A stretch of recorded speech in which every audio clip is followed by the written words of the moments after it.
So I work as a professor of psychology, and my specialty is studying relationships and teaching about relationships. I also train couples therapists, and I work as a couples therapist in the community.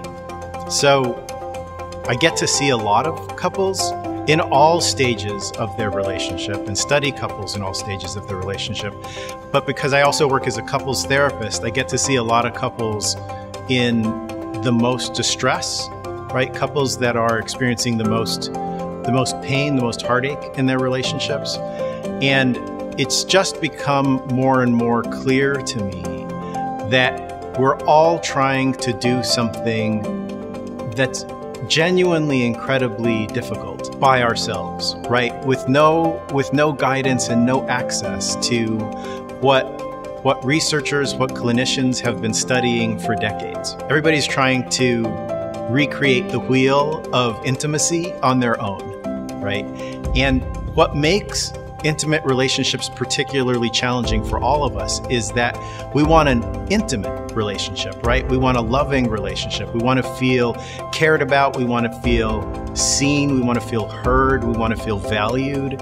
And in order to achieve that, we end up having to move in what I sometimes think of as like seas of vulnerability, right? In order for us to feel genuinely loved and seen, we have to be able to be our authentic, vulnerable selves. And as it turns out, the authentic, vulnerable self is really easy to hurt, right? And so we accidentally end up stinging each other. And then we have our sort of old habits, the old ways that we respond to being stung. We withdraw, we attack back, and both of those sort of fight or flight responses actually do damage to that quality of safety and connectedness and love and intimacy that we're after in our relationships. And so I think for most couples, they find that it's so emotionally tender, right there at the heart of the relationship, that they end up pulling back a little bit. And so what we're seeing in terms of the trends for couples is that fewer and fewer people are actually choosing to commit themselves to long-term relationships.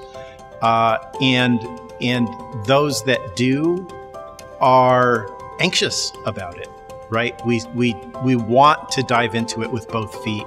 We want to feel like we can give ourselves wholly to it.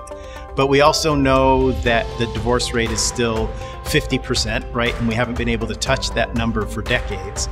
And we know that we are risking so much, you know, in particular, we're risking our hearts. So for me, what I wanted to be able to do was to be able to do something that would help couples to take good and regular care of their relationship health, rather than feeling like we've kind of got to do this all on our own, maybe with the help of some magazine articles and things that we can find on YouTube or Google, right? But that's not how one takes good and optimal care of one's health, right? Like, we all know what it's like to try to take care of your physical health by Googling things, right? It just makes things worse, right? And what's actually beneficial is to see and talk to somebody that really knows the subjects, that's really studied this, that's dedicated their life to this, and that can provide genuine insight and genuine wisdom, right? About how to keep oneself healthy, right? Physically healthy, mentally healthy, and in our case, relationally healthy.